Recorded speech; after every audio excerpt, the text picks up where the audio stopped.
In this video ay ituturo ko naman sa inyo kung paano mag-pick up ng order dito kay Sitaw. So, go to your application and then here at your account, scroll down and go to your orders. Mapapansin nyo na sa orders na yan ay meron na tayong mga pending orders. So, pwede po kayong mamili dyan kung alin yung ipapaprocess nyo. Take note, hindi po kailangan na i-pick up nyo lahat kasi pwede naman yung kaya lang ng budget nyo.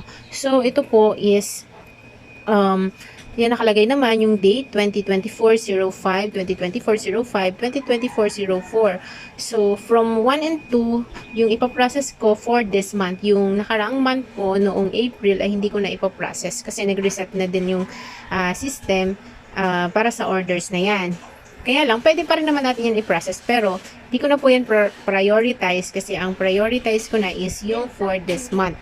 So, example ito, number 1. Yung number 2 kasi na-confirm ko na yan kanina.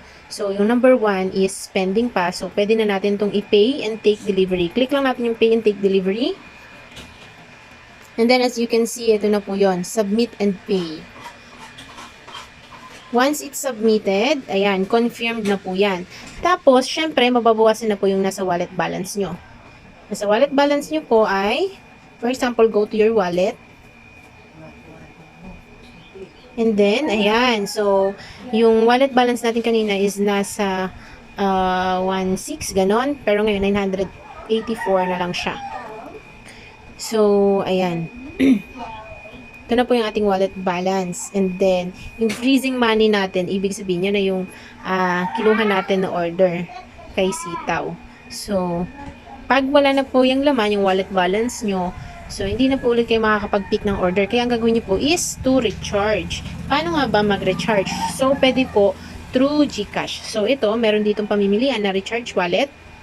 And then, ito, magkano ang gusto nyo i-recharge? For example, is 2,000. And then, pipiliin nyo lang yung Paygo B5 Pay. Pero, hindi tayo magre-recharge ngayon guys kasi naka-under maintenance si GCash. So, sa next video ko na lang pala ito gagawin. Yung pagre-recharge on how recharge. No. So, back muna natin. So, kasi wala pa po ako nung yung ibang mode of payment. Hindi ko pa napag-aaralan. So, ganun lang kadali guys, mag-pick up ng orders dito kay Sitaw. So, yan. Ngayon, pupunta tayo dito sa ating dashboard. So, yan. Makikita nyo sa dashboard natin, yan, meron tayong orders in transit kasi dalawa yung aking kinonfirm or pinick up na orders. Meron pa akong 3 pending orders at ang aking total profit dun sa 1,000 mahigit is 71 pesos.